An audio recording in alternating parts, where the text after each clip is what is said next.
안녕하세요. 오중사입니다. 오늘은 2023년도 청년창업농 청창농 선정자이신 윤정현 대표님을 모시고 왔어요. 그래서 저는 2025년도 청창농 선정자고요. 그래서 면접평가 준비에 대해서 이야기를 해보려고 합니다. 간단하게 자기소개 한번 네, 저는 3년 전에 경기도 여주로 귀농을 해서 2023년 청년창업농을 하고 있는 윤정현이라고 합니다. 어떤 거 농사 지으세요? 저는 지금은 허브 농장을 운영하고 있고요. 허브를 활용해서 다양한 농식품 가공, 그리고 허브나 이제 과일나무 같은 묘목을 활용한 홈가드닝 키트도 같이 판매하고 있습니다. 23년도에 청창농 지원하실 때도 허브나 과실술 하셨어요? 2023년도 당시에는 처음에는 시감자, 이제 감자 종자를 했었고요. 근데 이제 그게 작황이 안 좋아지다 보니까 이제 아욱이나 쪽파로 작물을 이제 변경을 해서 농사를 지었습니다. 그럼 23년도 청창농이 되고 이제 뭐 작물을 여러 번 바꾸셨는데 그 바꾸실 때는 크게 어려운 게 없죠? 그냥 뭐 계획서 수정만 하고. 네, 맞습니다. 이제 농사라는 게 아무래도 계획했던 대로만 흘러가지가 않기 때문에 이제 작물 변경할 때는 이제 관할 농업기술센터나 그런 곳에 직접 말을 해서 변경을 하면 됩니다. 그럼 23년도 면접하고 25년도 청창농 면접하고 뭐가 다른지 한번 이야기해 보시죠. 23년도에 질문 어떤 거 받으셨어요? 23년도엔 작물을 어떤 거를 재배할 계획이냐, 그리고 5개년 영농 계획서가 얼마나 논리적으로 잘 쓰였는지, 그리고 그거를 바탕으로 직접 한 1분 정도씩 돌아가면서 말했던 것 같아요. 자기 영농 계획을. 네, 맞습니다. 면접 평가 볼 때 주 질문은 사실 계획서에 의존하는 게 거의 대다수고요. 그래서 꼭 필요한 점은 영농 계획서 내가 썼든 AI가 썼든 뭐 옆에 사람이 써줬건 영농 계획서를 반드시 숙지를 하셔야 돼요. 그리고 내 작물이 평당 수익이 얼마인지, 뭐 딸기, 가지, 오이 뭐 이런 일반 작물 같은 경우에는 일반 농산물은 평당 수익이 거의 이제 그 데이터로 나와 있어요. 농촌진흥청을 보시면. 그래서 그런 걸 보시고 실제 수익이 얼마가 나고 이걸 근거로 해서 연간 수익을 만들어 나가시는 게 중요합니다. 그래서 보통 저는 질문 받았던 게 25년도는 이 청창농 그 자금 영농 정책 자금이죠. 이 5억에 대해서 안 나오는 경우가 너무 많았어 가지고 그 부분 때문에 이야기가 많았던 것 같아요. 그래서 실제로 면접평가 볼 때 질문도 그런 거였어요. 영농 정책 자금이 안 나오면 농업을 어떻게 종사를 할 거냐, 어떻게 변수에 대응을 할 거냐, 이런 질문을 했었고, 제 옆에 계신 분은 평가를 보실 때 이제 다른 일을 해서 처자식 먹여 살려야 될 처자식이 있으니 다른 일을 해서라도 해야겠다 이렇게 말씀을 하셨는데 떨어지셨어요.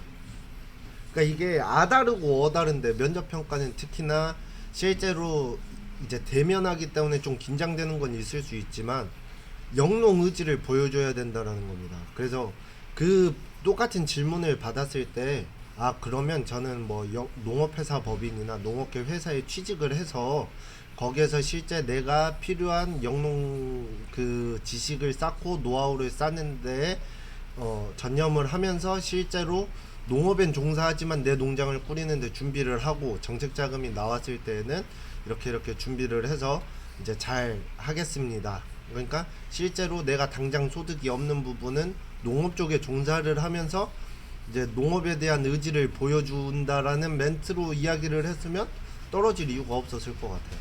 근데 그분은 그럼 뭐 노가다를 뛰든 뭐 쿠팡 물류 알바를 뛰든 뭐 이렇게 해서 돈 벌어야죠. 저도 처자식이 있는데 먹여 살려야 될 사람이 있는데 어쩔 수 없잖아요. 이런 식이었어요. 안타깝게 떨어졌어요. 근데 그분 입장에서는 사실이지만 그 사실을 심사위원이 원하는 사실이 아니잖아요. 뭐 현실은 전부 다 공감을 해요. 어쩔 수 없지만 근데 그분들도 돈 받고 심사를 해서 점수를 매겨야 되는 사람들인데 뭐 이 사람은 사정이 딱하니까 꼭 영농 정책자금 5억까지 주세요라고 할 수 있는 권한이 없잖아요. 그러니까 그런 데에서 약간 낭비하지 마시고 그냥 영농에 대한 의지를 좀 확고하다라는 걸 보여주시는 게 좋을 것 같고, 보통 질문은 그 영농계획서 제출했던 서류평가에 있는 영농계획서를 주로 이야기를 했던 것 같은데, 지원 동기부터 영농계획, 영농 성장계획, 그쵸? 5개년 영농계획이니만큼 5개년을 보는 게 중요했던 것 같고, 그리고 현실적으로 성장해 나간다는 모습이 보여야 돼요. 1년차부터 5년차까지 계속 똑같은 수익만 가져간다는 거는 현실적으로 내가 1년차에 5천만원 벌 건데요, 2년차 5년차에도 똑같이 5천만원 벌 거예요. 왜냐면 부추가 내 땅 기준에서는 내 땅으로 하면 한 5천만원 나오니까요, 5천만원만 수익을 뽑을 거예요 라고 하면 성장 계획이 없기 때문에 이런 부분에서 불리하겠죠. 이런 부분은 서류평가에서 합격한 것도 신기한 거예요. 네, 면접평가를 보실 때는 5개년 동안 성장을 하는데, 예를 들면 저 같은 경우에는 뭐 이제 농축부에서 엄청 이렇게 밀고 있는 융복합 사업이죠. 그러니까 가공도 하고요, 이렇게 체험 농장도 하고요. 실제로 5년 뒤에 내가 할지 안 할지 몰라요. 근데 일단 쓰는 거예요. 그렇게 해서 부가가치를 만들어서 수익률이 성장하는 모습을 보여주는 게 무조건적으로 도움이 됩니다. 또 팁 하나 있을까요? 아무래도 요새는 융복합이나 체험 쪽이 이제 유행이기도 하고, 이제 청창농 시작하시는 분들이 그런 걸 많이 꿈꾸고 계신데, 사실 단순 작물만 재배해서 도매로 넘기는 것도 영상 끊겼는데 마이크는 들어갈 거예요. 넘기는 것도 크게 문제가 되질 않아요. 그래서 사실 5개년 영농계획서를 쓰실 때 나는 단순 재배만으로 면적을 넓혀서, 임대를 통해서 면적을 넓혀서 평당 수익률과 그리고 이제 수익을 높여 가겠다라는 것만 논리적으로 잘 설명을 해주시면 그것 또한 경쟁력 있는 답변이라고 생각을 하고 있습니다. 맞아요. 그 농지를 넓히는 것도 수익을 올리는 방법이니까요. 뭐 융복합 사업을 굳이 밀지 않더라도 내가 콩농사를 짓거나 이럴 경우에는 농지만 넓혀도 되는데, 네, 현실적이어야 된다는 거죠. 1년차에 3,000제곱미터였는데 2년차에 1만 제곱미터, 3년차에 10만 제곱미터 이렇게 올라간다 그러면 누가 봐도 안 믿겠죠. 그런 부분만 현실적으로 논리적으로, 예를 들어 3,000평은 3,000제곱미터는 경운기 갖다 했는데 그 뭐 이제 농기계 임대은행을 통해서 했는데 2년차 3년차에는 트랙터를 뽑을 거니까 그 트랙터 갖고 뭐 3만 평 하겠다 10만 평 하겠다 그러면 이해가 돼요.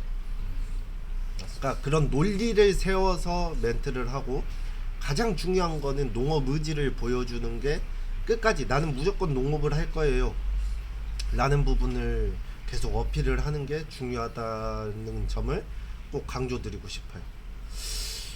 청창농 하시는 분들한테 마지막으로 멘트 하나.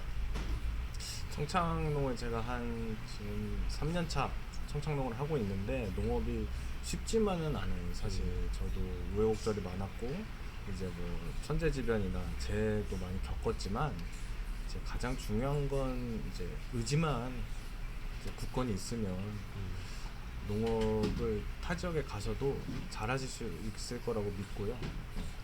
너무 힘들면 또 스트레스도 풀고 그래야 되니까 꼭 사이치 그리고 가입하시고요. 사이치에 가입하시면 이제 면접 보실 때도 가산점을 주기 때문에 사이치는 꼭 가입하시는 걸 추천드려요.